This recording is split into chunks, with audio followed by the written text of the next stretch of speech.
Sergi-Vie, l'actu se partage. Donc toujours au Ripper Café, à Vauréal, première édition, unique en France en plus, un événement unique. Donc on est avec Gérard Sandret, le secrétaire de l'association Quelle Terre Demain. Un petit bonjour. Bonjour. Ça va bien Gérard, ça va, je suis un petit peu pris à court là, bien sûr. C'est un habitué de la radio RGB. Un petit je vous remercie toujours de nous accueillir. Voilà. On ne diffusera pas ça à José. Hein. Pardon ? On ne dira pas ça à José. On ne dira pas ça à José. Mais si, il faut le dire à José. Un petit mot rapide pour présenter Quelle Terre Demain. Quelle Terre Demain, c'est une association qu'on a créée il y a 7-8 ans maintenant, qui vise à encourager des bons gestes non pas pour l'environnement, mais pour le développement durable, pour le futur. On essaye d'inculquer aux gens à qui on parle, d'inculquer des notions sur la préservation des ressources et le partage des ressources pour préserver le futur pour nos enfants, nos petits-enfants. Donc on est complètement dans le contexte. On est totalement dans le contexte et je suis très heureux de ce Repère Café qui est une première ici en France. Et ça existe déjà. Grand succès. Grand succès, beaucoup de monde. C'est existé déjà aux Pays-Bas, je crois, ou dans des pays nordiques. Ici, c'est une première et tant mieux que ce soit lancé ici sur le territoire de Cergy-Pontoise et à Vauréal en plus. Donc Gérard a des compétences vraiment assez techniques. Il nous en je ne suis absolument pas technicien, je suis un très mauvais bricoleur, je ne sais pas faire. Ça me donne des idées, je vais peut-être faire le tour ici pour voir s'il y a des gens qui ont des compétences que je n'ai pas, parce que j'ai quelques bricoles qui dorment dans mes placards, que je voudrais réparer mais je ne sais pas faire. Donc j'essaie de trouver ici des gens qui peuvent le faire. Tu n'as rien ramené à faire réparer ? Non, j'ai rien ramené parce que je ne sais pas s'il y avait. Donc, j'ai quelques vieilles sculptures, des pièces d'art qui sont abîmées, amochées. Bon, je vais les ramener. J'ai vu qu'il y avait des gens qui étaient capables de les réparer. Donc je vais prendre au moins leur adresse. Aujourd'hui, c'est une opération de communication, de publicité qui est faite par ce Repère Café, de faire connaître la chose. Mais après, les artisans, il faudrait bien qu'ils vivent. Il faudrait bien qu'ils aient du chiffre d'affaires. Donc j'irai les voir, puis je paierai mon écho pour faire réparer mes vieux objets qui croupissent au fond d'un placard. Qu'est-ce que tu penses de l'obsolescence des outils d'aujourd'hui ? Si on parle de l'obsolescence c'est un phénomène normal. Si on parle de l'obsolescence programmée, c'est-à-dire celle qui est voulue par les fabricants, je suis assez partagé, non pas critique, mais assez partagé sur la volonté. Je prends un exemple. Pendant des années et des années, j'ai acheté des chaussures pas chères à Auchan, etc. Et tous les 6 mois, d'abord j'avais mal aux pieds, et deuxièmement, au bout de 6 mois, c'était pourri, irréparable. Un beau jour, j'ai eu un petit peu plus d'argent. Quand je suis parti, quand j'ai arrêté de travailler, j'ai eu une prime de départ, et je vais acheter une belle paire de chaussures, d'une marque que je ne nommerai pas, mais qui s'appelle un petit peu de Satan, le diable, Méphisto, voilà, c'est ça. Ma première paire de Méphisto que j'ai achetée il y a 10 ans, elle est toujours valable. Je ne l'ai pas réparée. J'ai rien fait dessus. Alors je l'ai payée 10 fois plus cher qu'une autre paire de chaussures, mais elle est toujours là, je ne l'ai pas réparée. Je n'ai pas besoin de Repère Café pour mes chaussures. Donc, quand on parle d'obsolescence, il faut faire attention. L'obsolescence peut être programmée, et là je crois que nous, les consommateurs, nous avons un rôle extrêmement important, nous jouons un rôle extrêmement important en essayant toujours d'avoir le meilleur prix possible, le moins cher possible. Mais quand on a le moins cher possible, on a également la qualité qui correspond au moins cher possible. Quand on est prêt à mettre un petit peu plus d'argent dans ce qu'on achète, on risque d'avoir, on espère avoir, et on a très certainement des produits de meilleure qualité qui dureront plus longtemps. Donc parler d'obsolescence programmée, c'est vrai qu'il y a certains appareils électroniques desquels on ne peut pas remplacer la batterie. Il faut la renvoyer chez le fabricant, etc. Donc on dit, bon allez hop, j'en achète un autre. C'est le coût des téléphones également, l'effet de mode. Alors l'obsolescence, oui, mais l'obsolescence programmée n'est pas toujours vraie dans tous les domaines. Pensez à certaines marques de voitures, pensez aux chaussures Méphisto, etc. Et si on pense à l'obsolescence programmée via la mode, le besoin que les entreprises relancent auprès du consommateur en disant voilà, vous avez le dernier portable, mais nous, on a encore mieux à vous proposer. Alors ça, c'est la course stupide. Totalement stupide, la nouveauté, c'est du snobisme, moi je suis mieux que toi, moi j'ai mieux que toi, j'ai le dernier, toi t'as l'avant-dernier, etc. Il faut qu'on arrête avec ça. On arrête parce qu'on n'aura pas les moyens dans 10 ans, dans 20 ans, dans 30 ans de continuer. Je vais prendre l'exemple des téléphones portables, des batteries. Les batteries de téléphones portables, de tous les appareils portables, c'est du lithium. Le lithium, il vient d'où ? Il vient d'un lac au Pérou, dans le nord du Pérou, je crois que c'est le Pérou, la Bolivie aussi il y en a, un lac salé. Il y en a pour 10 ans du lithium. Dans 10 ans, on n'aura plus de quoi faire des batteries. Alors à quoi ça sert de remplacer, de pousser la consommation de lithium, des batteries qui consomment de lithium, si dans 10 ans on n'a plus de lithium, qu'est-ce qu'on fait? On parle d'oil pit, on parle de pit de pétrole, mais ce n'est pas le plus important. Le plus important, c'est que dans 10 ans, on n'aura plus de lithium pour faire des batteries. Sauf à trouver d'autres matériaux pour faire des batteries. Ce que tout le monde essaye de faire parce que les industriels savent très bien que dans 10 ans, il n'y aura plus rien. On ne peut pas récupérer les batteries usagées? Alors ça, c'est le recyclage. C'est c'est dans la droite ligne du repère café, c'est-à-dire qu'il faut réutiliser, mais pour ça, il faut collecter, il faut monter un système, il faut monter un réseau, un circuit, et il faut que ce circuit soit viable, qu'il soit économiquement viable. Donc aujourd'hui, on vend pas cher des choses qui sont très difficiles à récupérer parce que leur valorisation, leur revalorisation coûte trop cher. Alors on est contraint, les pouvoirs publics le font, on est contraint de financer ça par l'impôt, par des aides publiques. Mais c'est plutôt à nous, les citoyens, de dire, nous, on va faire. Mais ça, c'est pas évident. C'est le message qu'on essaie de faire passer à Calter demain dans nos émissions. On a perdu aussi l'envie de réparer, par exemple, les cordonniers. Les anciens, les générations précédentes, allaient faire réparer leurs chaussures. Ah, moi, mon père réparait les chaussures à la maison. Hein. Mais aujourd'hui, par exemple, on avait tout dans ce Ripper Café, il n'y a pas de cordonnier. Il y avait le trépied, il y avait le marteau, il y avait les clous, le cuir que mon père découpait pour réparer les chaussures à la maison. On mettait des fers aussi au talon. Tout à fait.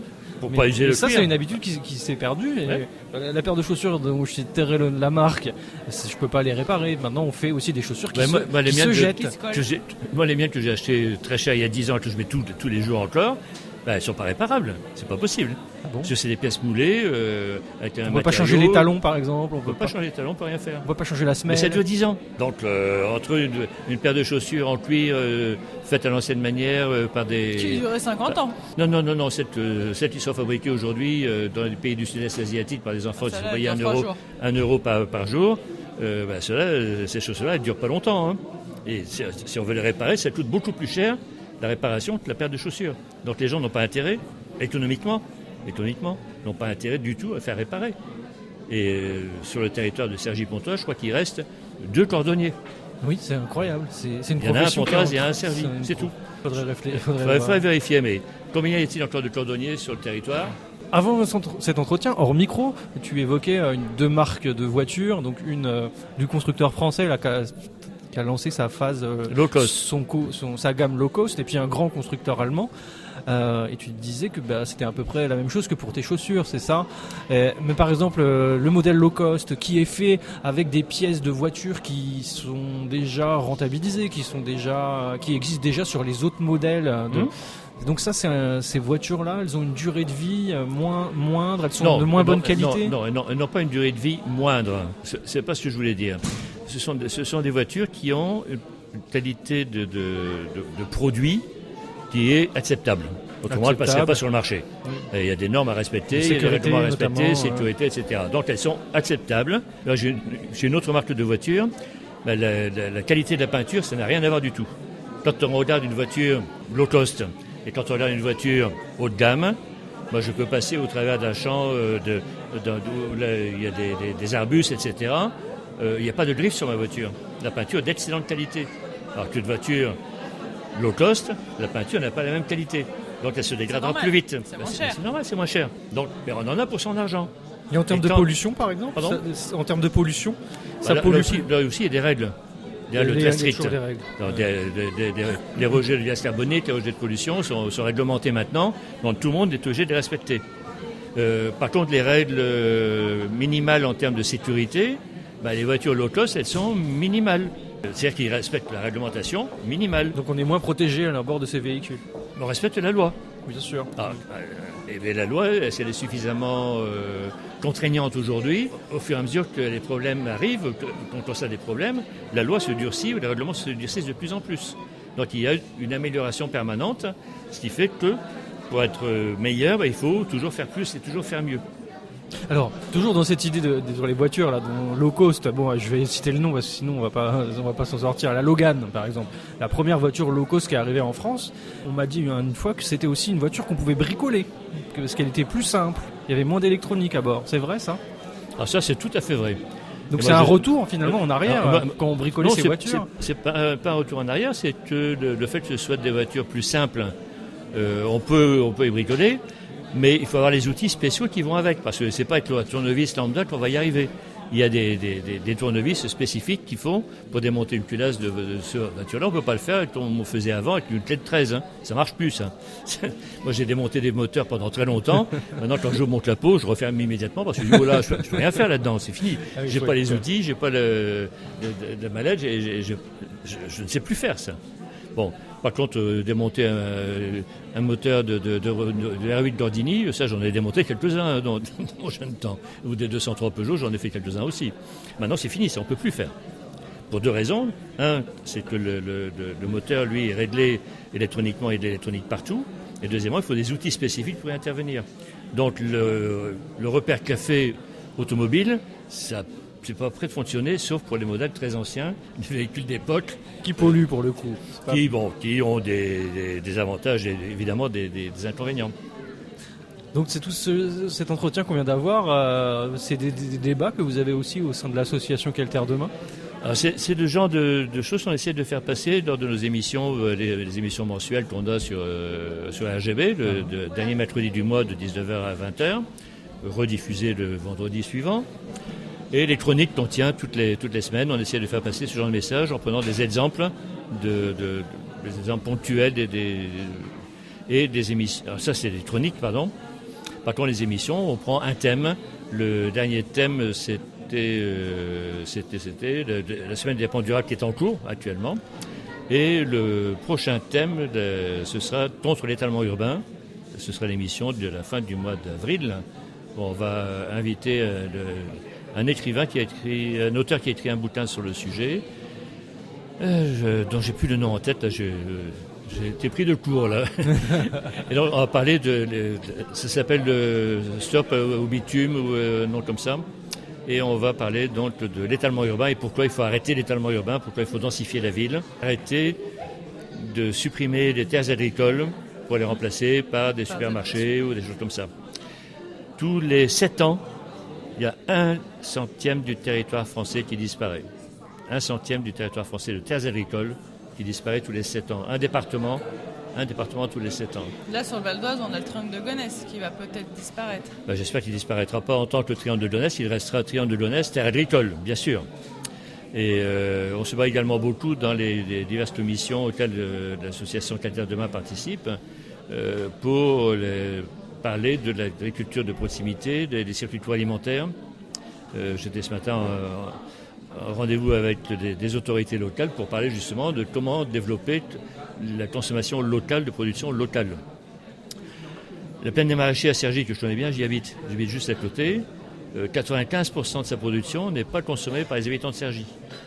Donc les produits de Cergy vont sur le marché de Neuilly, à Malakoff, à Hermont, des paniers dans Paris, des restaurateurs dans Paris, etc. Mais les Cergissois ne viennent pas chercher leurs aliments. C'est trop compliqué. Il y a un problème d'accessibilité. Par exemple, récupérer son panier le vendredi matin, voilà. Matin, on travaille ou pour la dire, plupart. comme ça a été espéré pendant un temps, que le marché des Hauts-de-Cergy le dimanche matin pour accueillir des producteurs locaux. Les producteurs locaux, ils travaillent du lundi matin au samedi soir, le dimanche, ils roupillent, ils ont le droit. Ils ont suffisamment travaillé le reste du temps. Donc il y a une réflexion à mener, et on va l'amener au sein de la commission des ponts durables de la ville de Cergy. On va la mener sur comment organiser le marché local. Le marché, pas seulement le marché du dimanche matin, mais la manière de distribuer les produits locaux qui soient consommés localement. Créer un magasin, tout simplement, une supérette du bio et du local. C'est un petit peu l'idée sur laquelle on s'oriente. Peut-être pas de magasin, mais une coopérative qui embaucherait un salarié qui peut faire le dimanche matin ce que les producteurs agricoles ne peuvent pas faire le dimanche matin parce qu'ils ont le droit de se reposer aussi. Il y a une initiative aussi sympa à Maubisson, les Serres de Maubisson. Il a fait un distributeur 24/24, 7 jours sur 7 de ses produits. Il y a des initiatives qui commencent à se développer. Mais il faut d'abord en faire l'inventaire, les connaître, les évaluer et voir comment on peut les adapter à notre territoire. Donc ça fait partie des choses qu'on va faire, que j'espère faire prochainement. Manger bio et local. Pardon ? Manger bio et local, ce sera peut-être possible. Manger local et si possible bio.